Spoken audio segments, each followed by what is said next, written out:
Representatives worldwide attending the 5th World Media Summit in Guangzhou, South China's Guangdong province, have praised the Chinese path to modernization.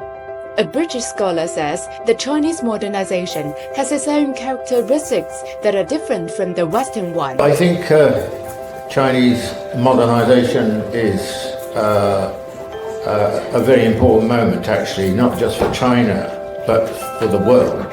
The Western argument had always been that there was only one form of modernity, and that was Western modernity. If other countries were to modernize, they would modernize in the same way as the West.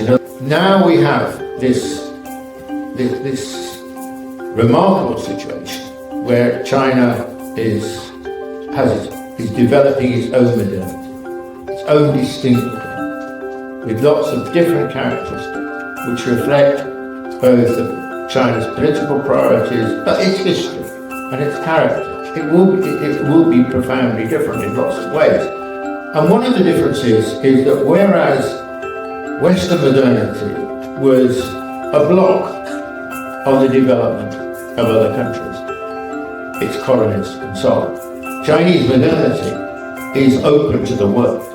A communications official from the International Committee of the Red Cross says that through the Chinese path to modernization, he has been impressed by China's poverty alleviation achievements, which not only benefits the country itself, but also contributes to the development of mankind.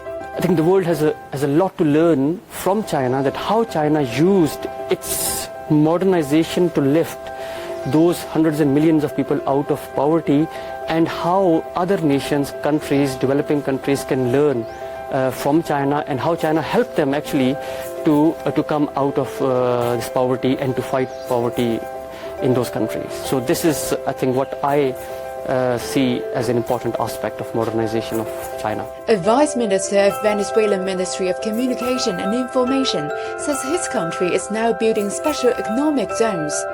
During his visit to China in September, Venezuelan President Nicolas Maduro Moros traveled to Shenzhen of Guangdong, a reform pioneer where one of China's first special economic zones was established in 1980. To experience firsthand the achievements of China's reform and opening up, the Vice Minister says Venezuela could learn from China in developing special economic zones. Esta zona económica especial acá en China sirve de ejemplo a lo que puede ser en Venezuela, para también gozar y disfrutar de un gran desarrollo de nuestras ciudades y de nuestro pueblo. No son pocos los esfuerzos, gran desarrollo tecnológico, un gran desarrollo en educación, un gran desarrollo en los mecanismos comerciales para poder crear líneas de comercio a todas las partes del mundo.